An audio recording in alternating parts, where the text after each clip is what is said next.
You're listening to Gratitude Space Radio. Discover more at gratitudespace.com.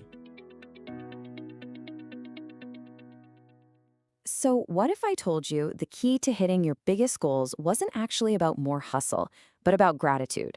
Sounds a little counterintuitive, right?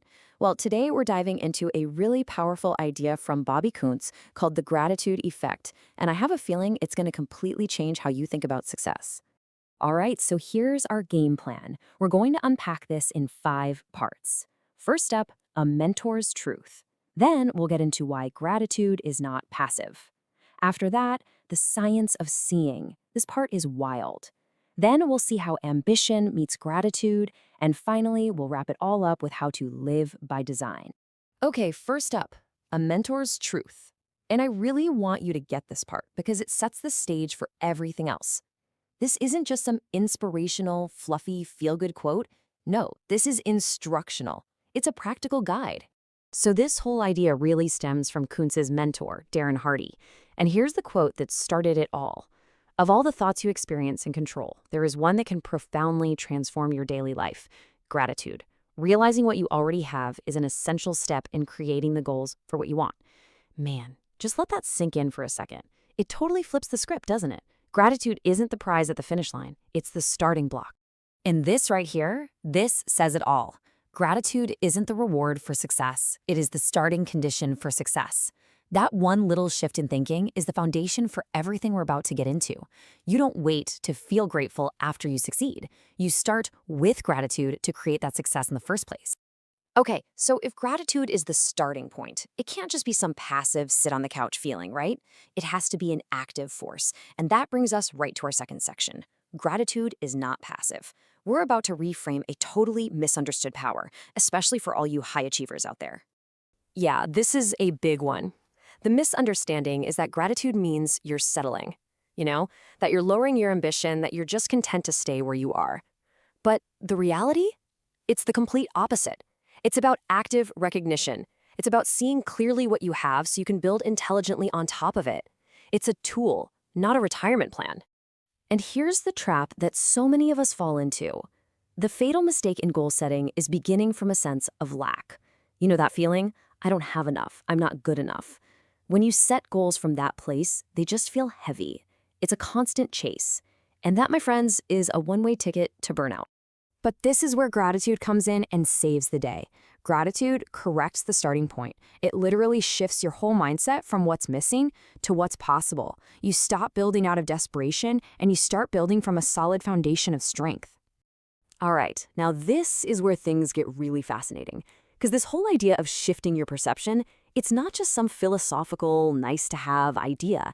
It's neurological. It's actual brain science. Welcome to Section 3. The science of seeing.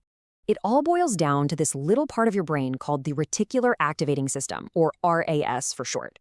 Now, just think of your RAS as like a bouncer for your brain. It's a filtering mechanism that decides what information gets in and what gets ignored. It literally determines what you notice and what you think is even possible. So, how does gratitude train this bouncer in your brain? Well, it's a pretty straightforward process. 1, you focus on what's already working. 2, you're basically telling your brain, hey, look for more of this stuff. 3, your brain goes, okay, got it, and starts filtering reality accordingly. And 4, all of a sudden, you start noticing more opportunities that were, get this, there the whole time. And this is a game changer because it takes something like the law of attraction and makes it way more practical.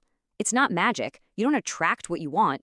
You notice and act on what your brain is trained to see. You are literally rewiring your own perception to find the doors that were always there. You just couldn't see them before. Okay, so you might be thinking, that's all well and good, but what about my ambition? Doesn't gratitude kill my drive? Great question. That's exactly what we're tackling in Section 4. Ambition meets gratitude. Because these two aren't enemies. In fact, they're the two essential forces you need for sustainable momentum. Think of it like this.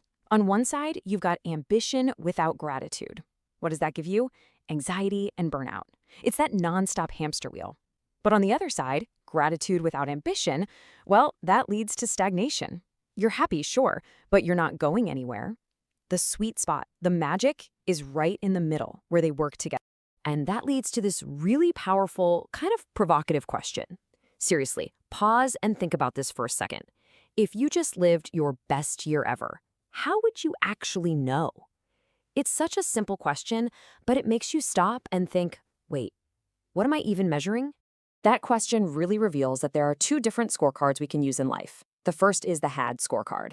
This one's all about outcomes, accumulation, what did I get? But we all know that can feel pretty hollow, right? The other option is the lived scorecard. This one measures alignment. It focuses on your daily behavior. And the cool thing about this one, it's fulfilling no matter what the results are, because you know you're living on purpose. Okay, theory is great, but how do we actually do this? Let's bring it all home with our final section, Live by Design. This is a super practical framework you can literally start using the second this is over.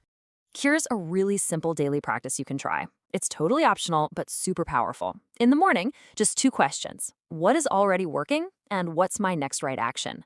Then in the evening, 2 more. Where did gratitude guide my choices today? And what did I do today that proves I'm living by design? See?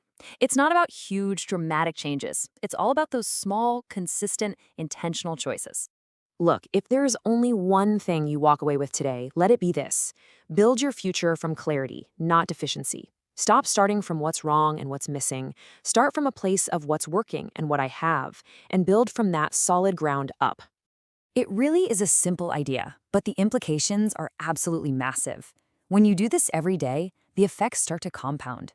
You start small, but you build incredible momentum. That is the gratitude effect. This is Gratitude Space Radio. Thanks for being here. Share the love, listen on Apple Podcasts and Spotify. And explore more at gratitudespace.com.